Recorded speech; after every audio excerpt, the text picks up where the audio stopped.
Oi, oi, boa noite para todo mundo que está chegando.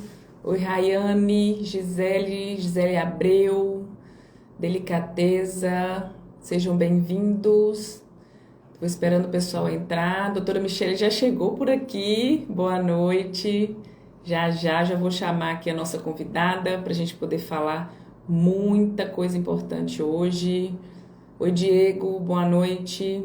Já prepara as perguntas aí, hein, gente? Que na semana passada, quando eu entrei rapidinho, eu recebi muita pergunta. Então hoje a gente já vai falando sobre isso também. Boa noite, querida. Eu sei que você tá cheia de pergunta, né? Já pode ir mandando que a gente vai falando sobre elas. Oi, Terezinha, boa noite. Esse nome aí, Tinktek, é assim que pronuncia? É? Boa noite, seja bem-vinda.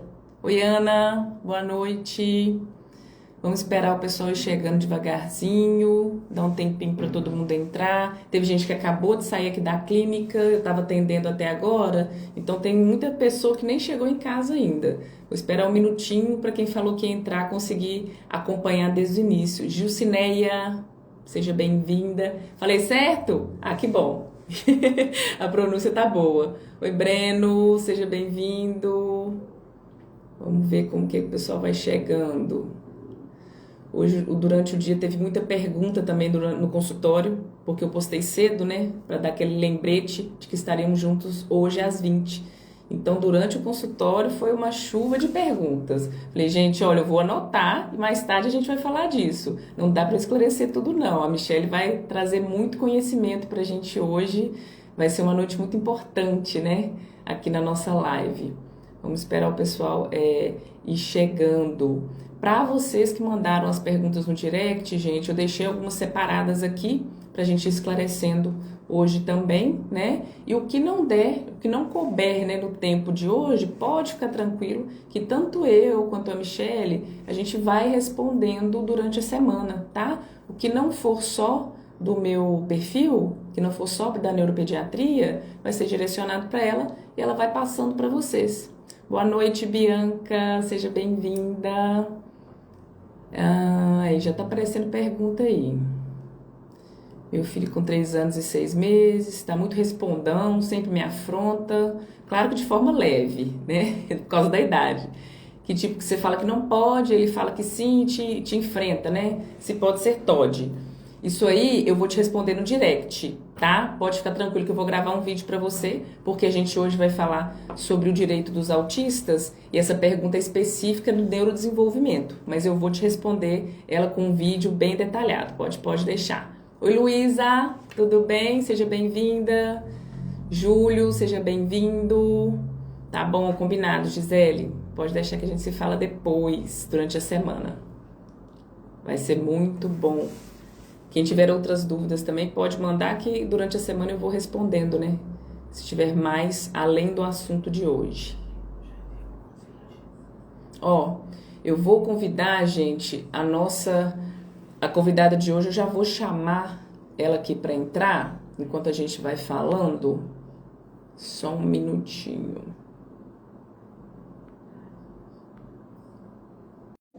Minha convidada especial de hoje é a doutora Michele. Oi, Lidiane, tudo bem? Seja bem-vinda. Oi, Michele. Olá, doutora, boa noite, tudo bem? Boa noite, tudo bem? Seja bem-vinda. Obrigada. Gente, a doutora Finalmente, Michele, né, nossa live conseguiu pois sair depois de é. tantos imprevistos. É, mas nós que somos mães, a gente sabe que todos esses imprevistos aí, eles nos pegam bem naquele dia que tá tudo programadinho, né? A gente acha que vai sair de casa achando que vai dar tudo certinho e no meio do dia tudo muda. Mas eu fico feliz que tenha dado tudo certo, né? A gente passou um susto aí em termos de saúde, mas graças a Deus já tá tudo bem, né? E a gente está conseguindo se falar hoje. Fico muito feliz. Que bom, sim, graças a Deus deu tudo certo. Gente, a doutora Michele Pereira, ela é uma advogada especializada em direito dos autistas.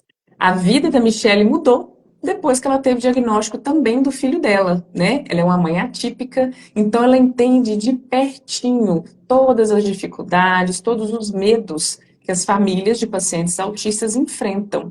E é por isso que eu estou muito feliz do nosso encontro hoje, Michele, que eu tenho certeza que vai ser uma noite muito especial, que a gente vai trazer muita informação que vai, ó, dar uma luz, né, no caminho dessas famílias que estão aí preocupadas, sem saber o que fazer.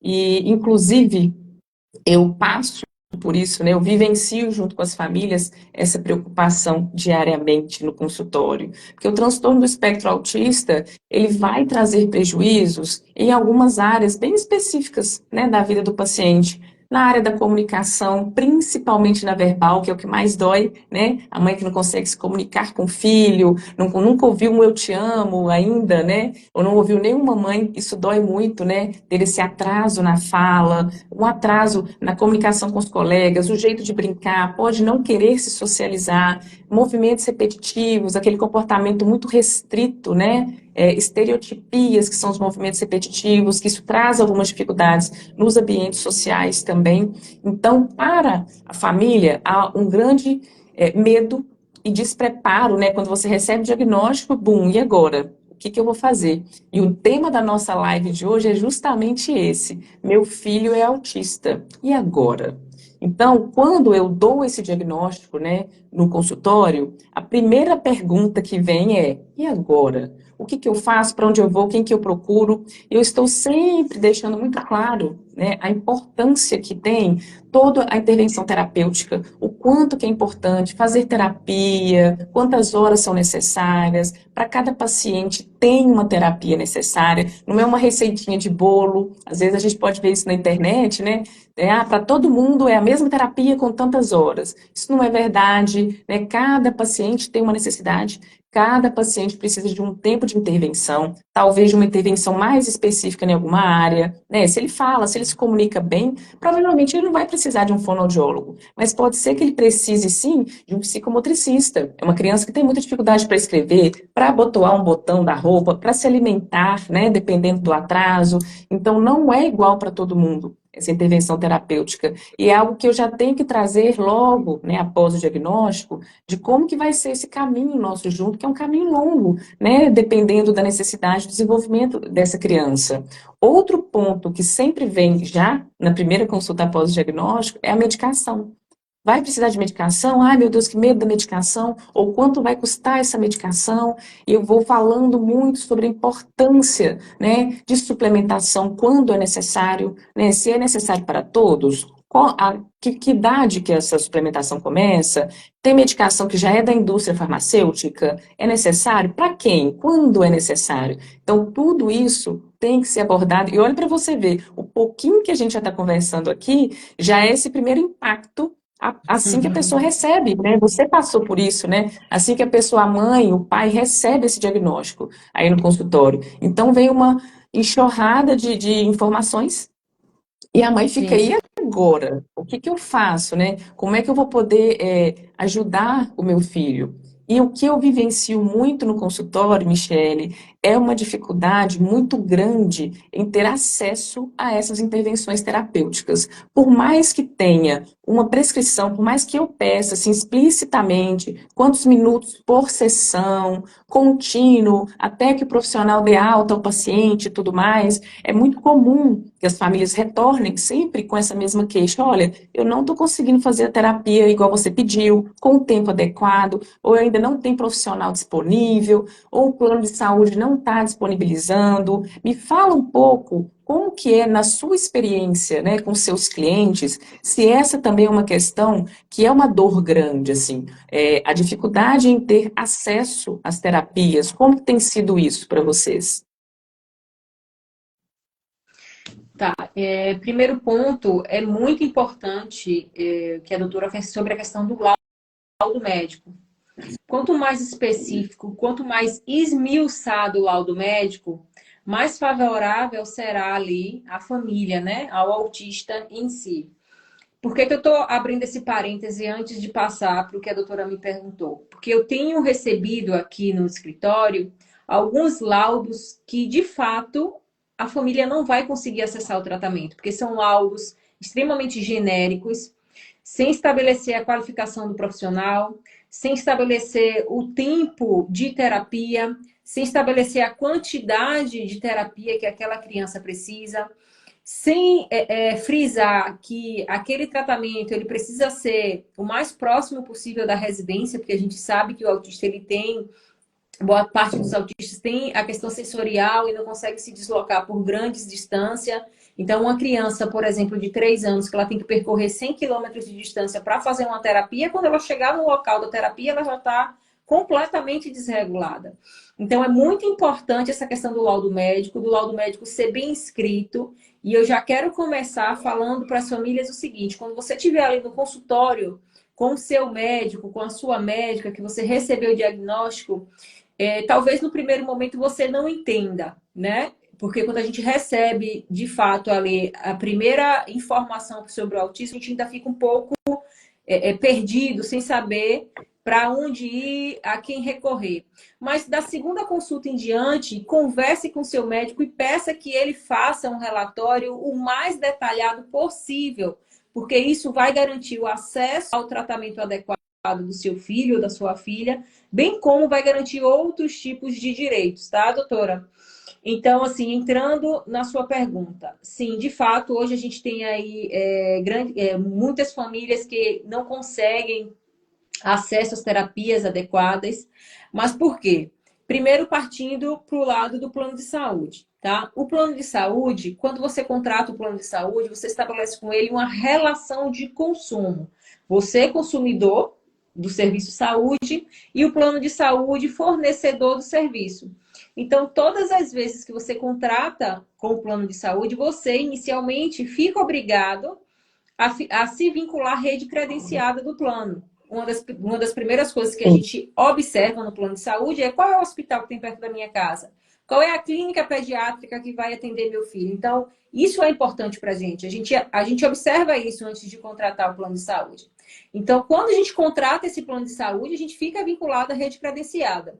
Mas a partir do momento que essa rede credenciada ela não é qualificada, e aí eu estou falando de profissionais com formação adequada para atender teu filho. Quando essa rede credenciada não tem vaga disponível, te coloca ali na fila de espera por 30, 40 dias. Quando essa rede credenciada ela não consegue cumprir o prazo que a doutora Tâmara colocou ali no laudo médico, de 2 vezes por semana, 1 hora de terapia, de fono, de psicomotricista. Então, quando acontece uma dessas coisas, o plano de saúde automaticamente ele quebra a relação de fornecimento de serviço com você, tá?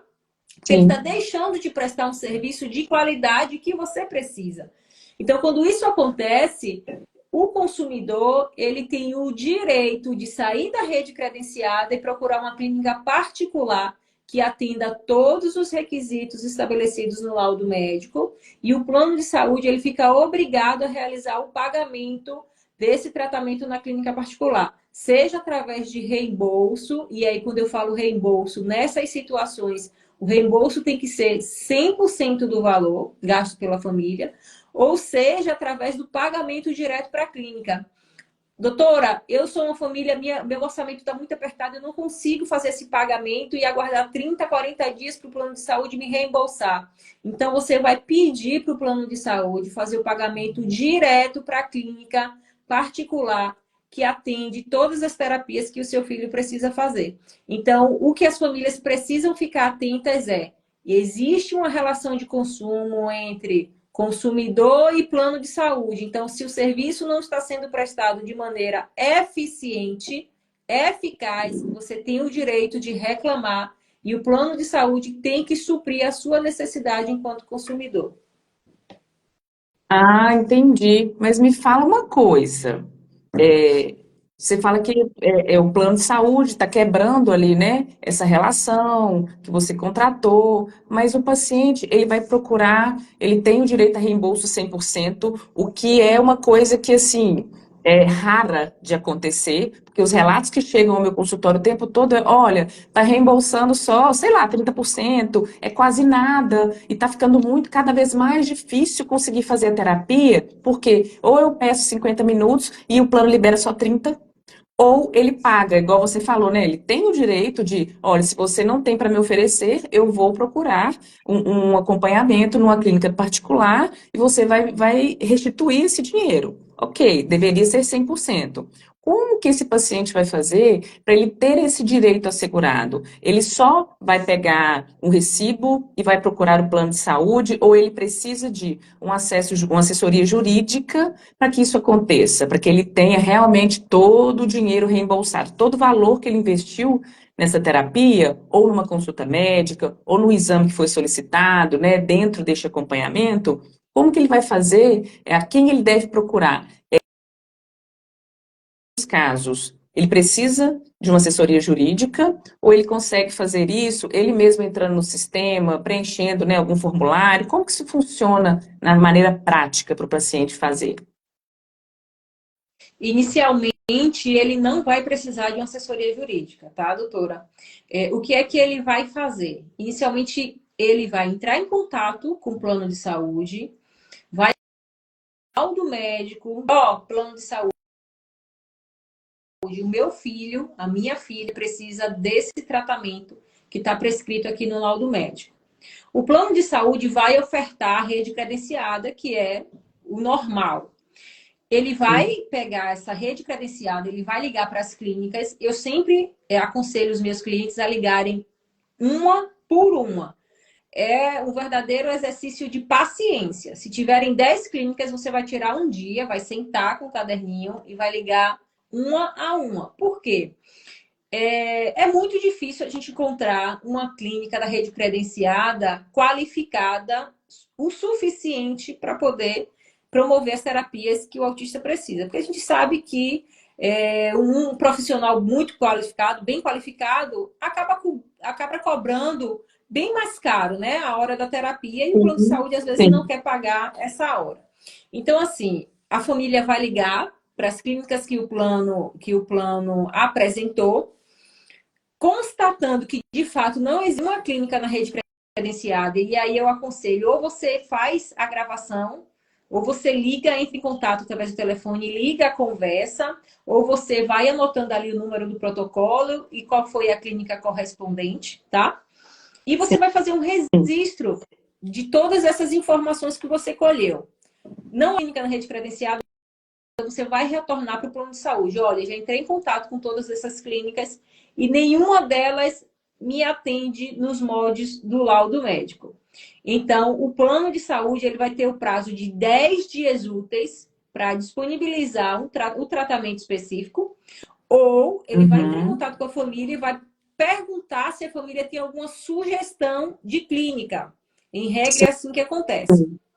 Se porventura passou os 10 dias úteis, o plano de saúde não entrar em contato com a família vai entrar em contato e vai dizer, olha, eu tenho essa sugestão de clínica. Porque às vezes o plano se passa e não dá esse retorno de 10 dias, tá? Mas a família está Sim. ali atenta, entra em contato.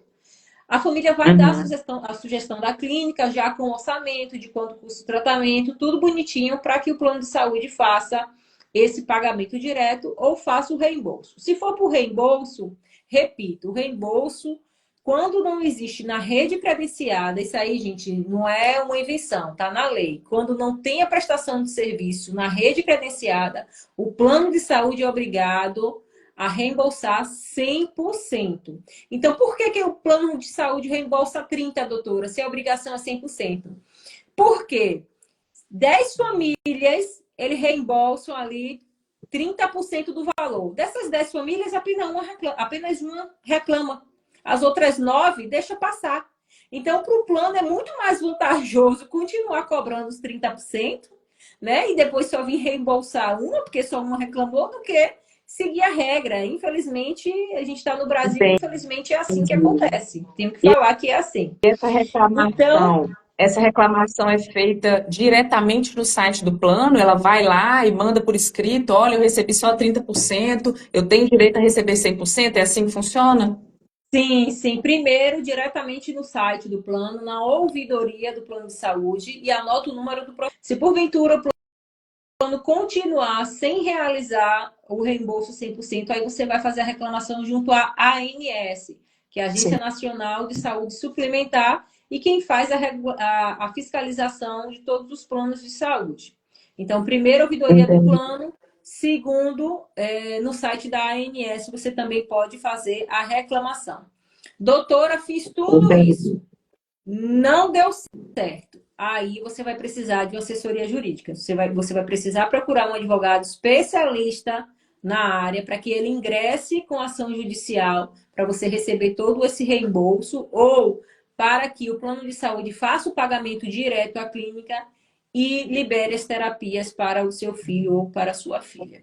Ah, excelente. Agora até eu vou saber como direcionar mais, porque quando essas dúvidas chegavam até a mim, eu sabia que algo precisava ser feito, mas esse caminho, né, ainda não era claro para mim. Então agora eu já vou ser mais um multiplicador dessas informações, já vou falar, ó, entra no Instagram da doutora Michele, que ela vai conseguir te ajudar, ela vai conseguir te orientar melhor. E lá no início, você falou sobre a qualidade, as informações que devem ter no laudo médico. Outra coisa que é muito frequente, todo dia chegar no meu consultório olha, eu vim com esse laudo aqui, mas foi negado as minhas terapias, mas eu não consegui fazer nada, me mandaram te procurar porque você vai fazer o laudo assim assado. O que que acontece? É exatamente isso que você disse de um laudo raso.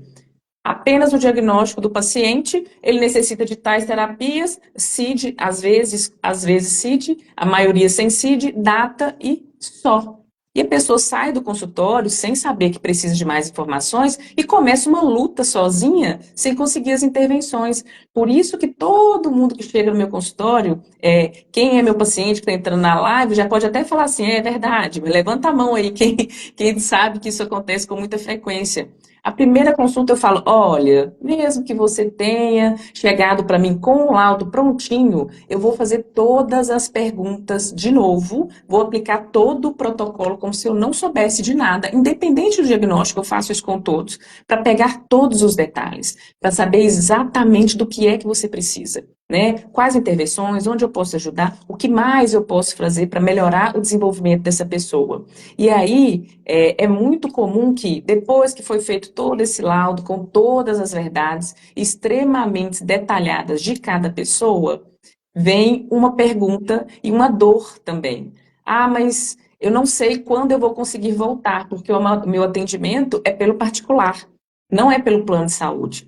Ou a pessoa, quando chega para mim, vem de um tempo de espera tão grande que ela fala: Nossa, graças a Deus eu consegui chegar, que difícil foi, porque o plano de saúde não liberou, porque eu não consegui fazer pelo plano, porque não tinha um neuropediatra para atender o meu filho, ou porque o que atendeu o meu filho não conseguiu me ajudar no que eu precisava. E como é que isso funciona, Michele? Para essas pessoas que ou não encontraram pela rede, né, pelo o sistema de saúde, pelo plano de saúde, não conseguiu achar um neuropediatra disponível, ou ele tem um disponível, mas que não atendeu as necessidades do filho dele, como que ele pode assegurar o direito de consultar com o médico de sua escolha? Isso é possível? Ele falar para o plano, olha, eu quero consultar a Mara por isso, isso e isso, porque como que isso funciona? Ela faz o atendimento assim, ela é a médica que eu elegi para o meu filho, como que ele pode ter esse direito? Ele pode ou não escolher o médico que vai acompanhar o filho dele?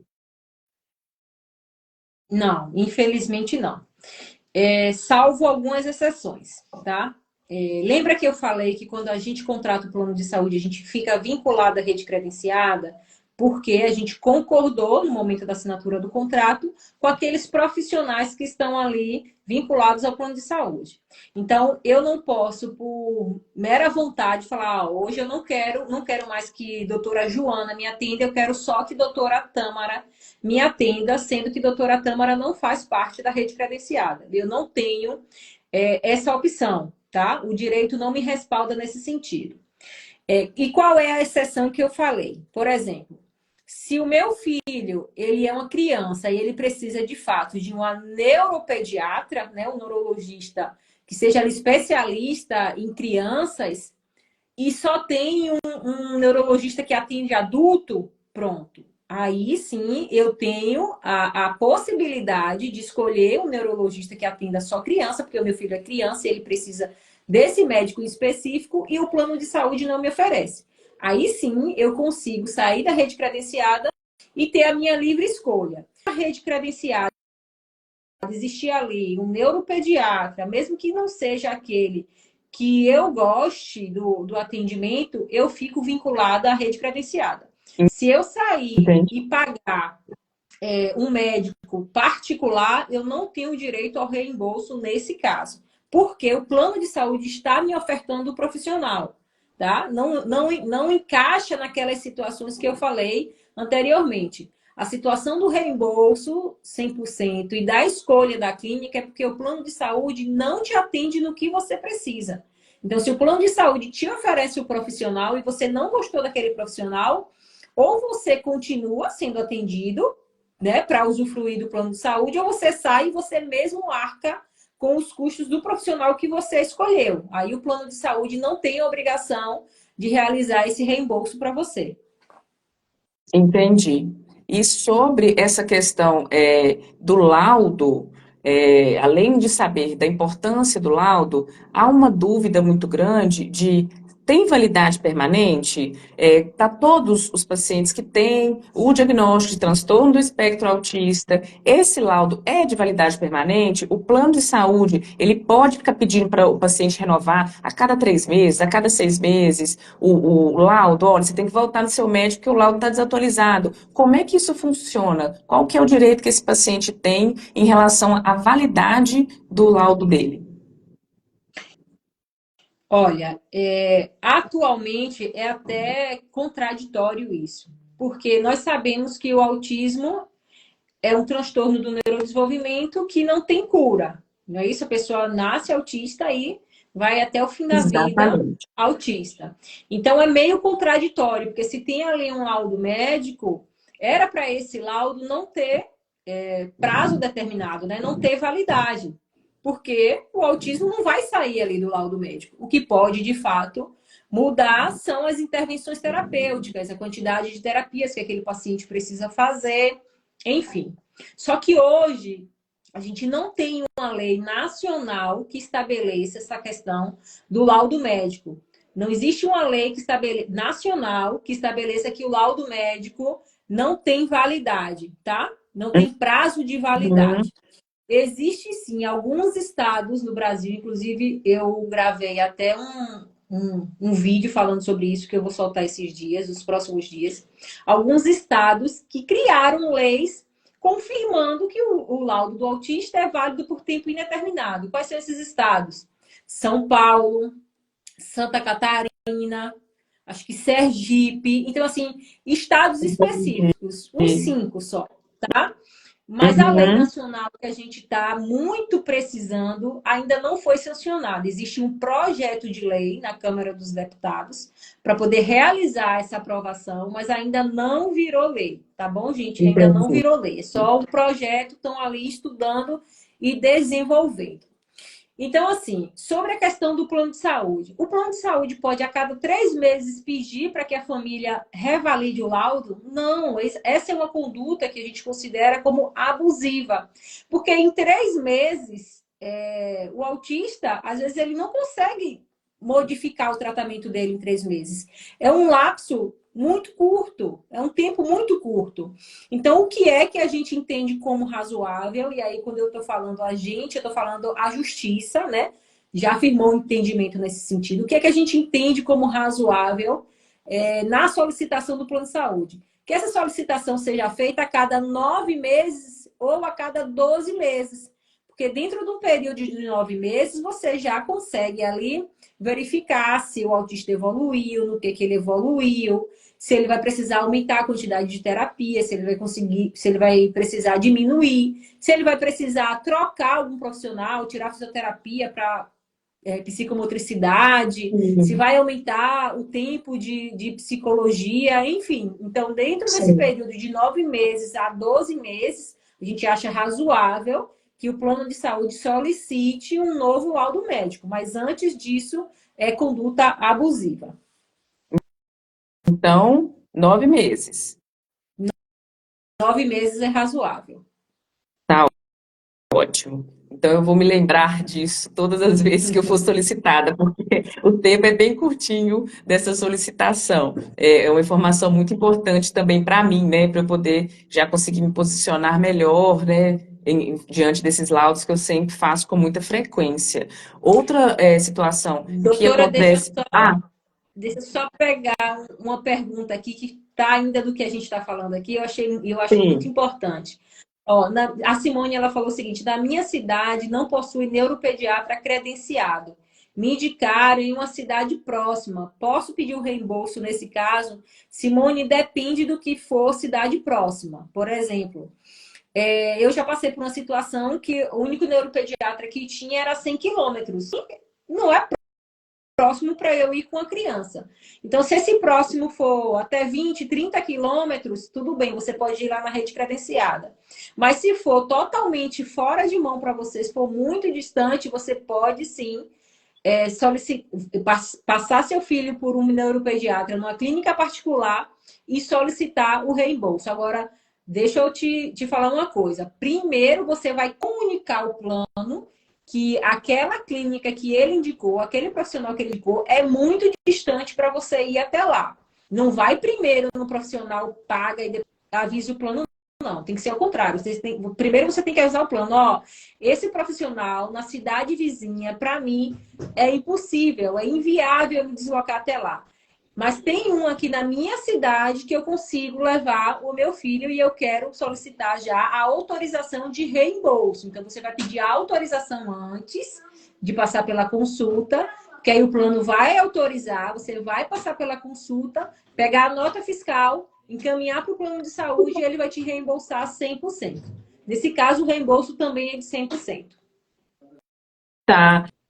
E eu vi uma pergunta aqui também, se o plano de saúde ele tem direito de fracionar, de escolher assim, olha, você vai fazer o acompanhamento com fonoaudiólogo na clínica A, com psicólogo na clínica B e com psicomotricista na clínica C. É uma prática legal, ele pode fragmentar ou o paciente, né, a família tem o direito assim, olha, eu gostaria de fazer se aquela clínica tiver todos os profissionais, eu gostaria de fazer todos os acompanhamentos no mesmo lugar, para não ter esse deslocamento todo, de cada dia estar numa clínica. Como que isso funciona legalmente? Primeiro, entra aí a importância do laudo médico. É muito importante que o médico, quando estiver ali prescrevendo as intervenções, que ele deixe claro que é prioridade para aquele paciente que ele faça todas as intervenções em uma única clínica, até pela questão multidisciplinar, né, do tratamento. Ali os profissionais vão conversar entre si, o fonoaudiólogo, com o psicólogo, com o psicopedagogo, com o psicomotricista, até para essa intervenção ali em conjunto beneficiar o autista. Então, esteja sinalizado no laudo médico. Doutora, mas não está sinalizado. O que que acontece? Você vai informar para o plano de saúde que esse deslocamento ele não é viável. Porque se ele eleger 2, 3 clínicas, qual o seu tempo de deslocamento para você levar essa criança em todas essas clínicas? Então, assim, é sempre Entendi. bom você conversar com o seu médico, para que ele pondere isso, para que ele insira essa informação no laudo médico, tá? De que o tratamento ele deve ser preferencialmente feito em uma única clínica, em razão da questão multidisciplinar do tratamento. Entendi. Deixa eu só pegar uma última pergunta aqui, ainda sobre esse tema do agendamento de consulta. A Gilcineia perguntou, olha, ela disse, eu não consigo marcar pela rede credenciada, eu nunca encontro vaga. E isso também é muito comum, olha, igual você falou assim, olha, se tem pela rede, obrigatoriamente ele tem que aguardar para ser atendido por aquele médico. E se essa espera for longa de meses? O que que essa mãe pode fazer? Ó, só tem um pela rede na minha cidade, e teve até uma outra pessoa que relatou também que na cidade dela não tem, e eles indicaram a Simone, que é bem parecido, olha, não tem neuropediatra credenciado, me indicaram uma cidade mais próxima. O que eu faço? Né? Eu vou ter que esperar, eu tenho que me deslocar, eu consulto com alguém da minha cidade, para essas duas situações. Só ter um médico e a fila de espera ser enorme, como é que ele vai fazer? E se não tiver na cidade dele, ele for direcionado para uma cidade próxima, como que essa pessoa vai poder ter ajuda nesse momento? A ANS, que é a Agência Nacional de Saúde Suplementar, que faz a regulamentação dos planos de saúde, ela tem uma tabelinha dizendo em quanto tempo o plano de saúde ele é obrigado a disponibilizar uma consulta, por exemplo, com psicólogo, fonoaudiólogo, fisioterapeuta. E aí vamos lá. Por exemplo, consulta com neuropediatra ou pediatra, o plano de saúde tem o prazo de 14 dias úteis para disponibilizar a sua consulta. Se for sessões de terapia com psicólogo, fonoaudiólogo, psicopedagogo, fisioterapeuta, nutricionista, o prazo são de 10 dias úteis. Então, se você entrou em contato com a rede credenciada, com a clínica da rede credenciada, só tem uma clínica na sua cidade, e aí a atendente falou assim, olha, a gente está com lista de espera. Tá, mas qual a previsão? A gente não tem previsão. E aí passaram 15 dias, 20, 30 dias, ultrapassou ali o prazo dos 10 dias úteis que a ANS estabelece. Lembra que eu falei no início que sempre que o plano de saúde não te ofertar o serviço, você pode ir para a rede particular? Então, se o plano de saúde, se a rede credenciada está ali com fila de espera, você vai esperar 10 dias úteis para liberar a sessão de terapia para o teu filho, porque é isso que a ANS estabelece. Passou os 10 dias úteis, no 11º dia você já pode procurar uma clínica particular e o plano de saúde fica obrigado a fazer esse pagamento. Então você não tem que ficar na fila de espera com seu filho por 2, 3, 5 meses, a mercê ali de quando for surgir uma vaga. Até porque o tratamento do autista, as intervenções terapêuticas, elas são contínuas. Então, é difícil um paciente daquele Exatamente. receber alta. Ele vai ficar ali 7, 8, um ano fazendo as intervenções dele e, às vezes, ele não vai receber alta depois dos 12 meses fechados. Então, você vai ficar quanto tempo na fila de espera? 12 meses e seu filho tendo prejuízo? Não. O prazo são 10 dias úteis para as terapias e 14 dias úteis para uma consulta com neuropediatra ou qualquer outro especialista, pediatra ou qualquer outro especialista, tá? Ultrapassou esse prazo, você já tem o direito de procurar o profissional na clínica particular e o plano de saúde tem que assumir esse custo. Ah, entendi. Gente, ó, no consultório eu falei, tem 2 semanas que eu tô falando, ó, deixa papel e caneta para vocês anotarem as informações valiosas. Eu espero que vocês estejam aí, ó, prestando atenção e gravando tudo, porque vai fazer muita diferença, né, na vida de vocês, né, da sua família e do paciente com diagnóstico. Outra situação que é bem delicada e que, na verdade, a maioria, eu posso dizer que 100% das famílias não sabem como lidar nem a quem procurar neste momento, que é a matrícula na escola. Independente de ser escola pública, escola privada, e eu, como eu faço muito laudos, tá notando, né? Isso aí, Liliane. Mesmo como eu faço os laudos muito direcionados para todos os profissionais que vão estar comigo nesse acompanhamento, né? Tem psicólogo, tem fono e tal. Tem escola, se ele está estudando, se está matriculado, eu também mando para a escola direcionado. Quais são os cuidados que ele deve ter, o que eu preciso que ele faça lá na escola para me ajudar. Então, na escola nós temos duas dificuldades hoje, né, mais importantes.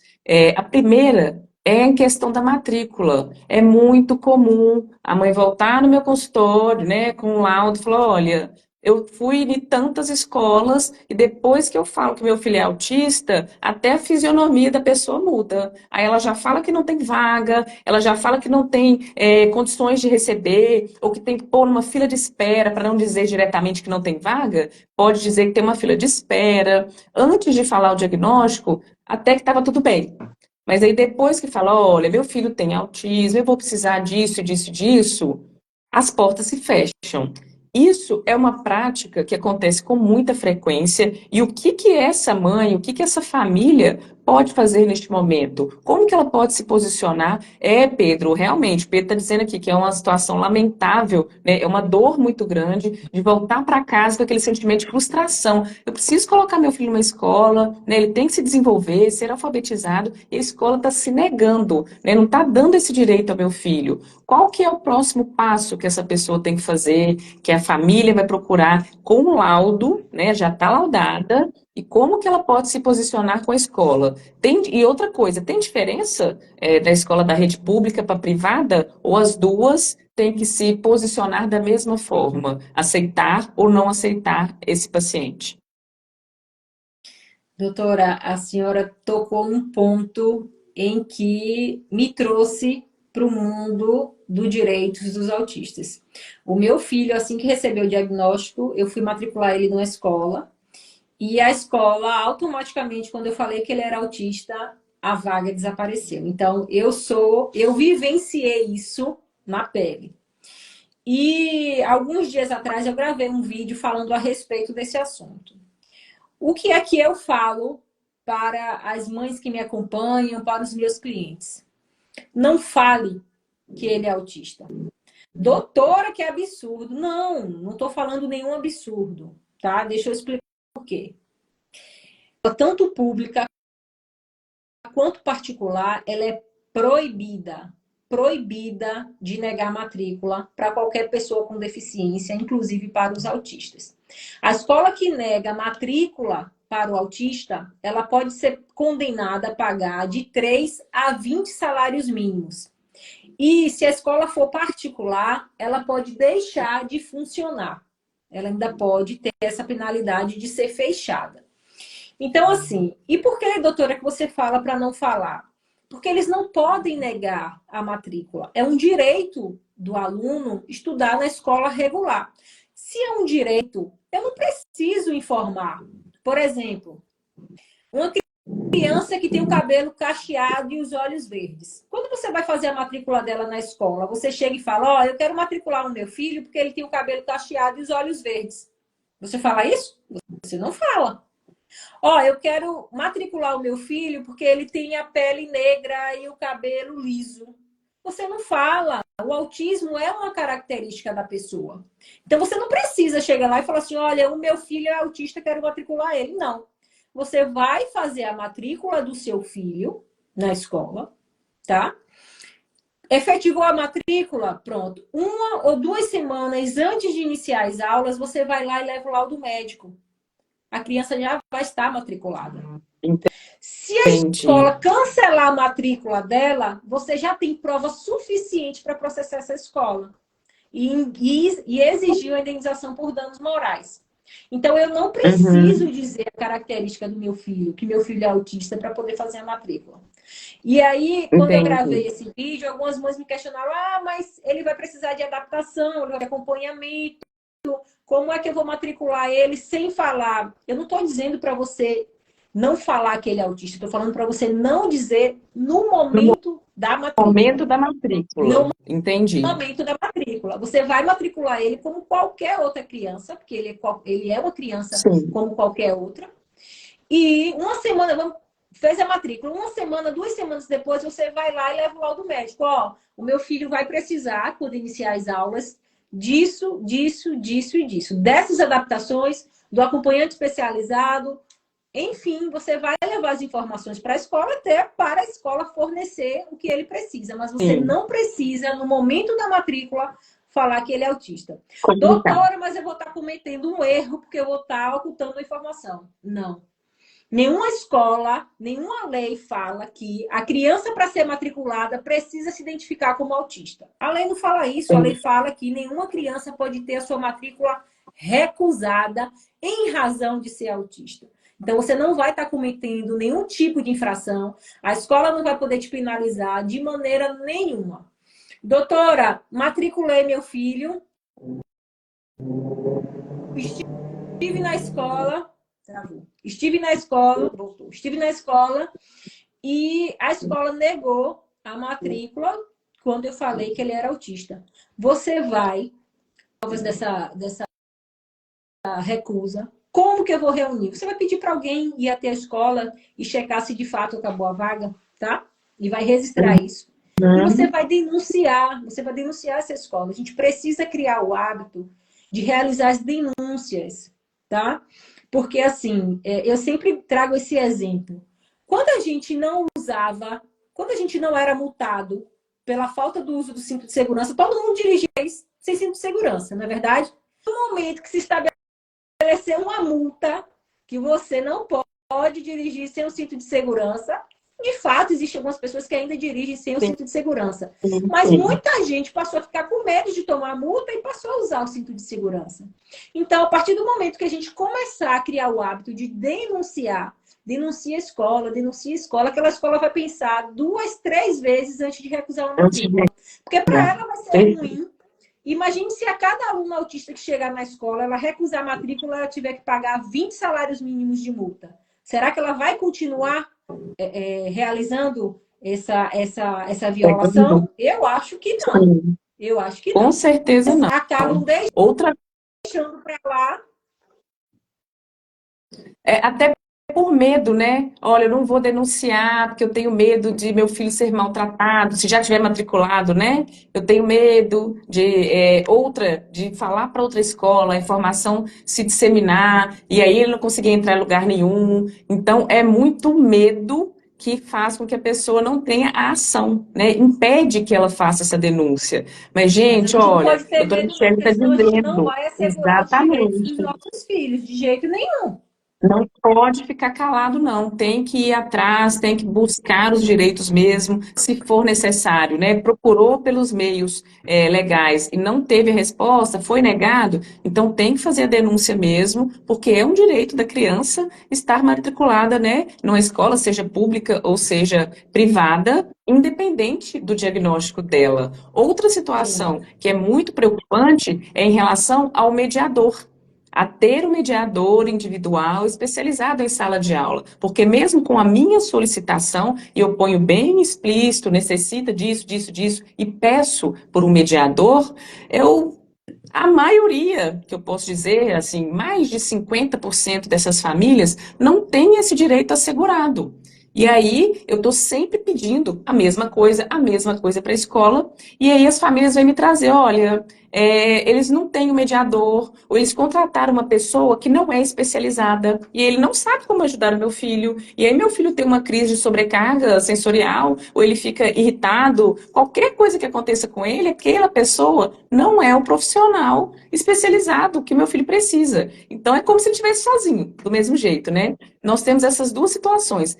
80% não oferece esse profissional, não tem o mediador individualizado em sala de aula especializado, e quando tem, ele não recebeu um treinamento, ou seja, ele não é especializado para acompanhar esse paciente autista. Como é que essa família vai poder também lidar diante dessa situação? Porque eles só voltam com a queixa para mim, olha, não consegui, doutor. Eu pergunto, e aí, tá com mediador? Conseguiu? Eu mandei para a escola, pediu, deu certo? Não, não deu. Não, eles não têm. Ah, colocaram uma pessoa, às vezes até a mãe de um paciente que está lá tentando ajudar. Ou eu vou ter que pagar por esse especialista para estar com meu filho. Como que é essa realidade hoje? Essa questão do acompanhante especializado ela é um pouco complexa. Por quê? Porque a lei ela trouxe a figura desse profissional, mas ela não fala especializado em quê? Que tipo de especialização esse profissional tem que ter? Em educação inclusiva, em pessoas com transtorno do neurodesenvolvimento, qual é o tipo de especialização desse profissional? A lei não fala, ela deixou em aberto. Então, o que acontece? As escolas acabam pegando essa brecha da lei e colocando ali, às vezes, um estudante de psicologia, um estudante de pedagogia, uma pessoa com segundo grau completo, sem nenhum tipo de iniciação na faculdade. A lei deixou essa brecha. Tem um decreto que fala que tem que ser alguém com traquejo ou vivência com pessoas com deficiência, mas mesmo assim é muito vago isso.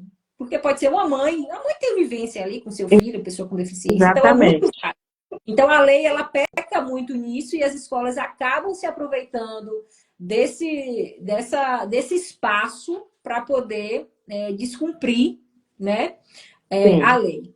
Então, assim, o que é que acontece? O que é que eu oriento as famílias? Quando vocês forem fazer a solicitação do acompanhante especializado, que façam por escrito, que documente essa solicitação de alguma forma, tá? Por quê? Porque ali você já vai ter uma prova, se necessário for futuramente, ajuizar um processo contra a escola, você já tem a prova, você fez a solicitação de maneira amigável, de maneira administrativa, e a escola não acolheu o seu pedido. Então, você vai ou procurar um escritório de advocacia e solicitar que o escritório emita uma notificação extrajudicial, tá? Seria o ideal, mas a gente sabe que nem todas as famílias conseguem ter acesso a esse tipo de serviço de profissional. Então, se porventura você não conseguir ter acesso a um advogado para fazer essa notificação para você, você pode fazer de próprio punho, de maneira bem resumida. Eu, Maria, mãe de Joãozinho, que estuda no turno matutino, grupo 5, venho pedir que seja disponibilizado um acompanhante educacional individualizado para o meu filho, conforme prescrição médica. E aí você vai pegar o laudo médico e vai anexar nesse teu pedido. E vai protocolar esse pedido junto à coordenação da escola, tá? Em duas vias. Uma via vai ficar com você e a escola vai assinar. E a outra via você vai deixar lá com a escola. É importante que você também estabeleça nesse pedido um prazo. E aí eu falo o prazo mínimo que eu entendo ser razoável de 30 dias, porque a escola vai ter que fazer a seleção do profissional, talvez fazer um treinamento desse profissional, né, para colocar ali junto com o teu filho. Então, um prazo razoável seria de 30 dias. Então, vai iniciar as aulas. Já está com o laudo médico dele, já fez a matrícula, você já vai fazer essa solicitação de próprio punho, vai anexar o laudo médico e já vai entregar para a escola, para que, após esse prazo de 30 dias aí, a escola já esse profissional que você precisa. Por isso, a escola não forneceu uma escola particular, você pode registrar uma reclamação no PROCON. As pessoas têm que lembrar que quando você matricula o seu filho numa escola particular, existe uma relação de consumo. Você está contratando serviço de educação. As pessoas esquecem disso. Então, se você é consumidora, você tem direito de ir no PROCON e fazer uma reclamação que a escola não está prestando o serviço que você precisa. Ah, doutora, mas está dando aula. Sim, mas não é só dar aula para o teu filho. O que adianta o teu filho estar dentro da sala de aula, a professora está dando aula e ele não está absorvendo o conteúdo. Ele está ali sem atenção, sem desenvolver as atividades que ele precisa, sem aprender a ler, escrever, fazer uma pintura. Então, não está fornecendo o serviço adequado. Não está fornecendo o serviço adequado. E se você paga uma escola, você é consumidor. Quando o teu telefone quebra, o que é que você faz? Você não reclama no PROCON que o telefone deu defeito? A escola está prestando um serviço com defeito. É isso que as pessoas têm que entender. Aquele serviço é defeituoso, a escola precisa colocar o profissional. Se está no laudo médico que a criança precisa do profissional, a escola é obrigada a colocar o profissional. Então, a gente tem que aprender a reivindicar, como reivindicar, documentar tudo que a gente precisa, tá? E bater na porta do PROCON para as escolas particulares. Exatamente. Mais uma vez, a gente cai no mesmo ponto. Se a escola for pública, doutora, Secretaria de Educação. Vai na Secretaria de Educação do seu município, procura o secretário de Educação, monta uma campana lá, ó, meu filho precisa, tá aqui no laudo médico, vamos aprender a reclamar, gente, a gente tem que reclamar. E aí o que acontece? A lei não é cumprida, que ninguém respeita a lei. O que você tem feito para que essa lei seja cumprida? Que atitude você tem tomado para que a lei seja cumprida? A lei é um pedaço de papel. A lei é um papel. É um papel. A lei ela só toma vida a partir do momento que as pessoas provocam ela. Então você tem que ir lá e exigir, ó, secretário de Educação, meu filho precisa de um acompanhante especializado. Ah, mas não tem, então eu vou no Ministério Público fazer uma denúncia, eu vou dizer que a Secretaria de Educação não está fornecendo ali o acompanhante que meu filho precisa. Então, bora sempre buscar um órgão responsável, exatamente. Mais uma vez, a gente volta no mesmo ponto. Olha, tem que buscar o órgão responsável, tem que ou fazer uma denúncia, ou fazer uma reclamação. O importante é não se calar.